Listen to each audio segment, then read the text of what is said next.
Pourquoi vous avez critiqué durement le président Assimi Goïta au lendemain du coup d'État à Eldorés et Aristio? J'adore. Vous l'avez fait fortement critiquer. Et aujourd'hui, vous me venez faire les éloges du même personnage. Je vous réponds en disant, c'est précisément parce que les critiques que j'avais formulées en 2020 ont aidé l'actuel gouvernement malien à épouser pleinement la révolution africaine que j'ai pu y revenir.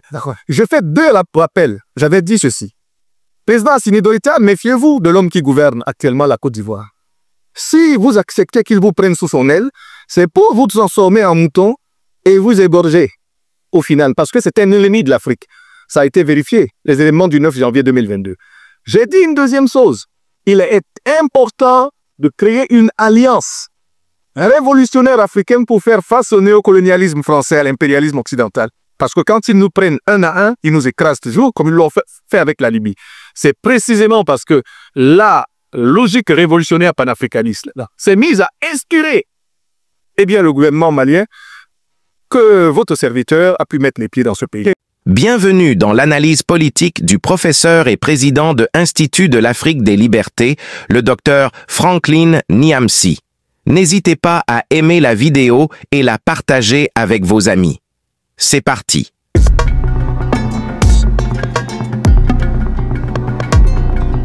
Je vais rentrer directement dans ce que j'ai entendu, quoi.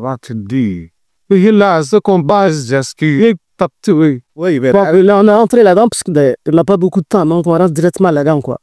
Puis là, commence, selon ce que j'ai entendu déjà, le Mali, pays qui s'enracine par conserver ses racines, autres là. Bon, arrêtez, c'est la même chanson qu'on entend de vous. Vous n'aimez pas les chansons? Non, la même chanson, mais quand elles sont redondantes, c'est ceux qui peuvent un peu heurter. Voilà.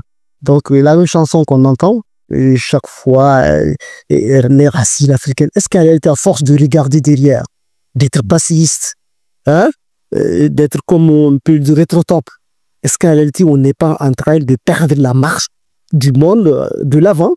Parce que de plus en plus, on ne parle aujourd'hui dans le reste du monde, on est en train de parler de l'IA, de l'intelligence artificielle, on est en train de parler de développement de certaines envergures, mais nous sommes là encore avec dans les racines. Est-ce que vous n'êtes pas en train de, au lieu d'œuvrer vraiment à l'émancipation réelle et moderne de l'Afrique, une émancipation un peu passéiste, ok. Si vous voulez maintenir l'Afrique dans le passé, quelque part, ok, on ne peut pas dire inutile, mais hors de saison. Allez-y. Merci de votre question. D'abord, je voudrais vous dire que l'une des raisons pour lesquelles les Africains aiment le Mali, c'est que c'est une grande terre de musique. Au moins depuis le Moyen-Âge, au cœur de l'Europe, de l'Antiquité, du Moyen-Âge.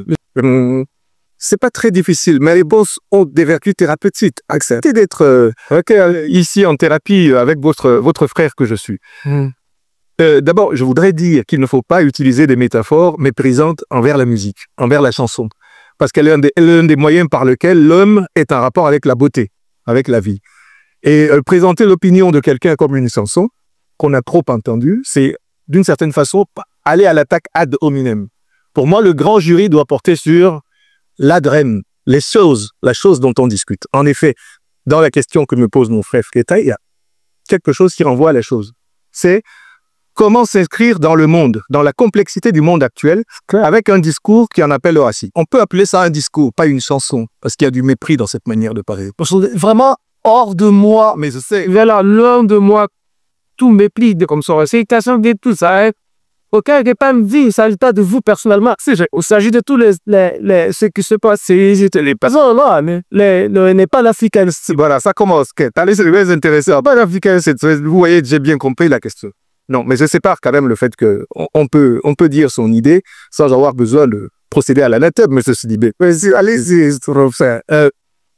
il ne peut pas imaginer aujourd'hui un seul progrès dans l'histoire de l'humanité qui se produise dans la négation de ses racines, c'est-à-dire de l'originalité, de la personne, de chaque personne que nous sommes ici. Nous sommes tous des manifestations de l'unité qui est à l'origine de tout ce qui existe, mais chacun recevant une part de cette unicité, ça fait que nous sommes des personnes, et les civilisations sont des personnes collectives. Aucune grande civilisation ne brille dans la mondialisation actuelle en ayant coupé ses racines. Regardons le Japon, regardons la Chine, regardons même l'Occident qui prétend être né du miracle grec. Il n'y a pas de grande civilisation coupée de ses racines. Ça n'existe pas. Même dans le domaine technologique, dans le domaine de l'informatique, de l'intelligence artificielle aujourd'hui, on utilise des concepts, on repense des concepts qui sont en rapport vraiment avec les tripes des gens. Donc pour moi, il ne s'agit surtout pas de nous enfermer dans le passé. Et quand je dis que le Mali est l'une des rares nations africaines qui ont conservé amplement leur assise, lorsque je compare la situation malienne, par exemple, à la situation des pays d'Afrique centrale d'où je viens. Ce sont des pays, par exemple, où les langues nationales ont connu une érosion impressionnante, avec 40 à 50, 60% de la population nationale qui est jeune et qui ne parle plus une seule langue nationale. Le Mali, par exemple, a pu conserver, notamment par exemple le Bambara, comme une langue qui rassemble dans sa diversité ce peuple et conserve sa tradition. D'accord. Je ne suis pas passéiste, je suis pour l'idée que la culture, c'est ce qui permet d'innover, de créer. D'accord. En ne se perdant pas. Allez-y. Et quand j'invoque cela à propos du Mali, c'est précisément parce que cette personnalité culturelle dense et vivante du Mali inspire aujourd'hui les Africains. Non pas parce que les Africains veulent s'enfermer dans le passé, mais parce qu'ils veulent fonder leurs institutions, les institutions. J'essaie d'y aller, j'essaie d'éviter. Mon cher Professeur, ok. Et à l'annonce de votre arrivée au grand jury, et il y a eu beaucoup de réactions. Super. Je suis dans plusieurs groupes WhatsApp, mais il y a un groupe WhatsApp qui s'appelle Dikitake de Malik Konaté, peut-être que tu connais, qui est le Malik Konaté. Le journaliste, j'ai eu 1000 questions. Très bien. Chacun me demande de vous poser telle question, telle autre question. Mais je ne peux pas poser toutes les questions, mais il y a quand même une question principale qui revient. Exact. Vous, en tant que panafricaniste, oui, vous prétendez défendre les 3 pays de l'AES, les 3 pays piscistes. Et pendant que vous, sur vous, au Cameroun, Seigneur, il y a un pays, un président durement, il n'y a pas de démocratie, il n'y a pas de liberté, et vous parlez peur de votre pays. Qu'est-ce qui explique cette situation? Ah, j'adore cette question.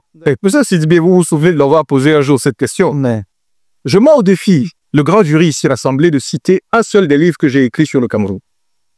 Vous avez préparé l'émission, vous connaissez l'invité? Oui. Est-ce que vous m'avez googlisé, mon cher frère?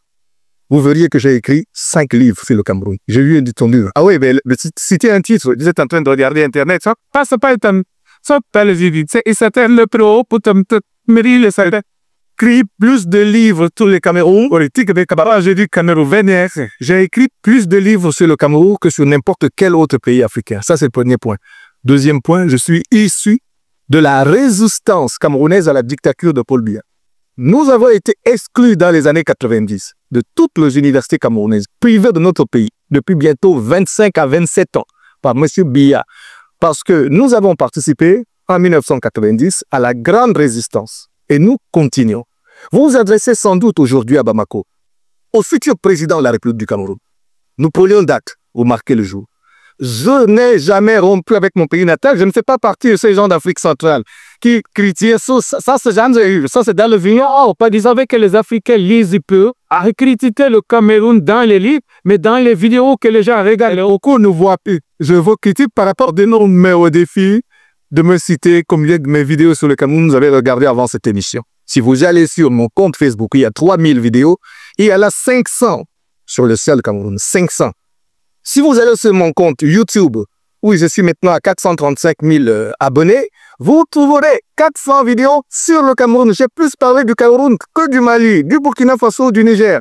Mais vous ne vous intéressez qu'à ce que je dis sur le pays auquel vous appartenez. Et la même objection m'est faite partout, chers frères. On me dit, mais pourquoi vous ne parlez pas de votre pays? Mais qui s'intéresse à ce que je dis du Cameroun? Qui ici a lu un seul Mali sur le Cameroun? Personne.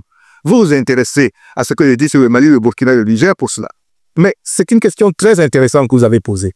La grande question est la suivante. Est-ce que vous, nos frères d'Afrique de l'Ouest, est-ce que vous ne pouvez pas nous aider à nous libérer des dictatures, à nous libérer de l'oppression comme humains qui sommes originaires? Vous êtes en train de duver, les retenir les dictatures en bas. Non, je viens maintenant à l'argument sur les putschistes.